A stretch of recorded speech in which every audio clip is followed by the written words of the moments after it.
cricketnews.com in partnership with Bharat Army, India's official fan club, presents the Indian Presence League, a special series dedicated in talking about some of the best gifts that the Indian Premier League has given to the Indian cricket and to us, the fans. So, in our first episode, we talked about an individual who has always performed the roles that have been given to him, but has also looked out for ways to perform the roles that he wants to. We're going to talk about someone similar in this episode. He's one of the worst nightmares of the white ball these days, and he has the ability and the attributes to be one of the biggest obsession of every Indian cricket fan. Hardik Pandya.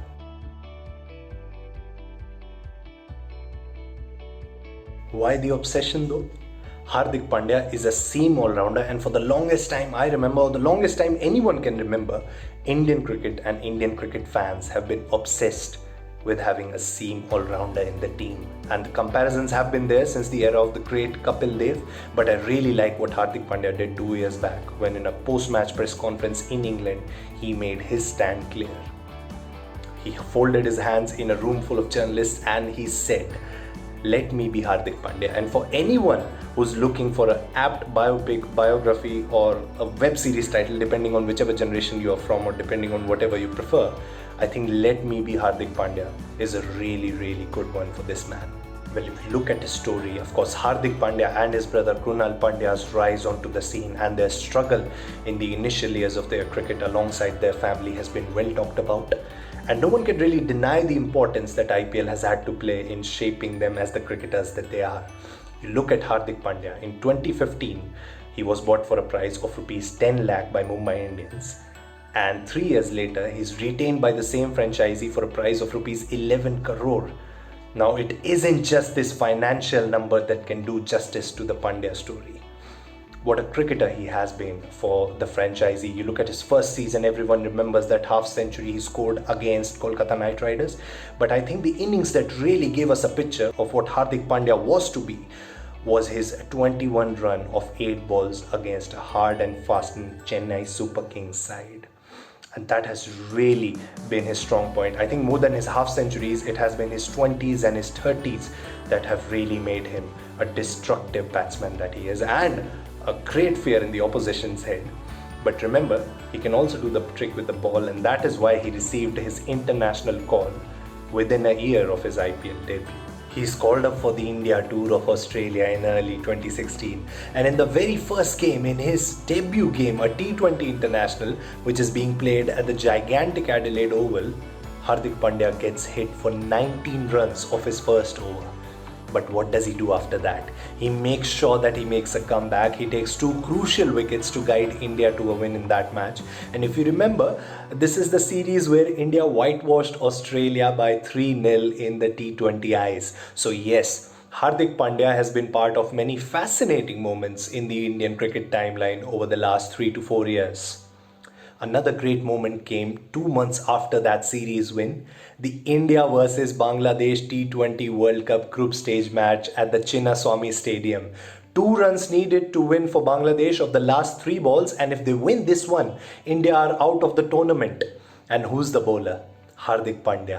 He has already been hit of 2 boundaries of the last 3 balls by Mushfiqur Rahim, and yes, MS Dhoni was there, Ashish Nehra was there to guide him, but you have to give credit where it's due. Hardik Pandya was absolutely phenomenal when it came to executing those plans and in making sure that Bangladesh were unable to score runs of the next 3 balls. So all these moments we have been talking about Hardik Pandya's international cricket story, but perhaps the most talked about one will inevitably be the Champions Trophy final, where he looked like a man possessed, was hitting all across the ground, and for a moment let us believe that a miracle can be on the cards, but it wasn't to be. We lost that game, we lost the Champions Trophy final to Pakistan, but on that day Indian cricket earned a hero, a finisher, a certified finisher.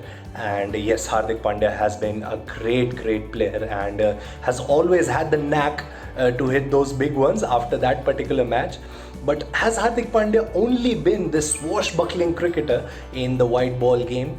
No, as far as the red ball format is concerned, in his short test match career so far with 11 games, Hardik Pandya has also shown us another side to his game.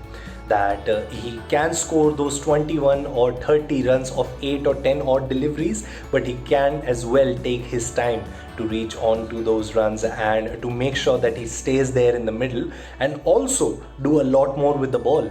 And therein comes another aspect, another obstruction, a big one in the Hardik Pandya journey to success, which are the injuries that he has faced so far. The injuries which haven't allowed him to be a feature of the team on the regular basis. The back injury which he sustained during the India vs Pakistan game in the 2018 Asia Cup has been a major hurdle in Hardik Pandya's rise as this phenomenal seam all-rounder that he has promised to be.